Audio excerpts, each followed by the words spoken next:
Welcome to my channel math in one shot. आज हम discuss करेंगे चैप्टर 9 न्यू एडिशन के अकॉर्डिंग है ये एनसीईआरटी में, और चैप्टर नंबर 10 है ओल्ड एडिशन के according.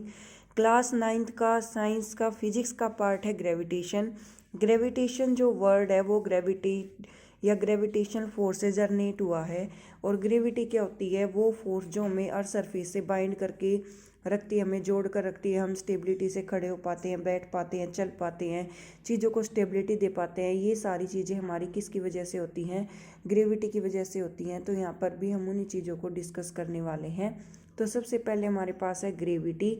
The force that bind us to the earth surface is called gravity. वो फोर्स जो हमें अर्थ सरफेस से जोड़ कर रखती है उसको हम क्या कहते हैं? ग्रेविटी कहते हैं। Where g is the gravity and value of g is 9.8 metre per second square. और हमारी जो ग्रेविटी की वैल्यू होती है वो 9.8 मीटर पर सेकेंड स्क्वायर होती है। और यही वैल्यू अगर हम जाएं मून पर, तो मून के सरफेस पर 1/6 हो जाती है। ये चीज़ हमें ध्यान रखनी है। The value of gravity is 1/6 of the value of gravity on earth, कि मून पर अर्थ की ग्रेविटी का 1/6 पार्ट हो जाएगा। टेंजेंट टू ए सर्कल, इसमें एक पॉइंट आता है। टेंजेंट का मतलब होता है वो लाइन जो सर्कल को एक बार टच करके आगे की तरफ निकल जाती है, बट सर्कल के अंदर से पास नहीं होती है।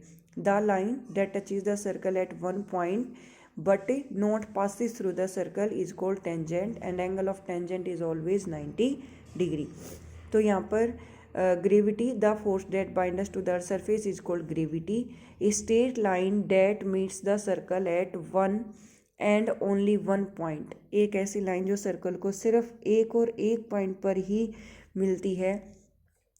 And the point only one point is called tangent to the circle, hence A B is the tangent of circle. और ए बी को हम क्या कंसिडर करेंगे कि वो हमारा क्या है? Tangent of circle. और यहाँ पर हमेशा ये एंगल कितने डिग्री का बनेगा? 90 का बनेगा।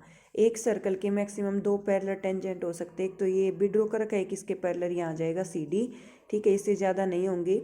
वैसे एक सर्कल के इनफाइनाइट हो सकते हैं टेंजेंट्स, बट 2 कब होंगे? पैरेलल के केस में। ऐसे ही एक फिर वर्टिकली यहाँ ए बी ड्रॉ किया तो वर्टिकली यहाँ एक CD आ जाएगा। तो मैक्सिमम पैरेलल में मैक्सिमम 2 होंगे, और वैसे कितने हो सकते हैं? इनफाइनाइट हो सकते हैं। डायमीटर जो है वो सर्कल की सबसे लंबी कोड होती है। और कोड होती क्या है? The line date touches the circle from one point two another point internally, जो सर्कल को अंदर एक पॉइंट से दूसरे पॉइंट पर टच करे उसको हम क्या कहते हैं? Code of circle. Without passing through the centre of circle, बिना सर्कल के सेंटर से पास किए।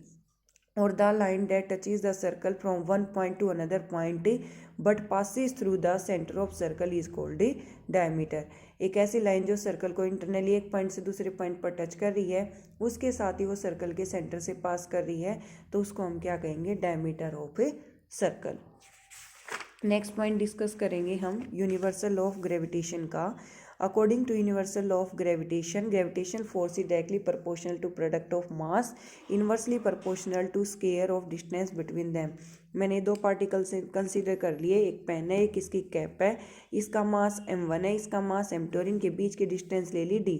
तो जितना ज़्यादा मास होगा उतनी ज़्यादा फोर्स होगी। तो force is directly proportional to product of mass. और जितनी कम डिस्टेंस होगी फोर्स उतनी ही ज़्यादा होगी, यानी कि उल्टा होता है उसमें। तो जितना ज़्यादा मास उतनी ही फोर्स, और जितनी कम मास उतनी कम फोर्स। और डिस्टेंस ज़्यादा है तो फोर्स कम है, डिस्टेंस कम है तो फोर्स ज़्यादा है। दोनों इक्वेशन को कंबाइन करेंगे तो प्रोपोर्शनलिटी का सिंबल हटाकर यहाँ पर एक कांस्टेंट आ जाएगा कैपिटल G, जिसको हम कहते हैं gravitational constant. Thank you so much for watching. For more videos like share and subscribe.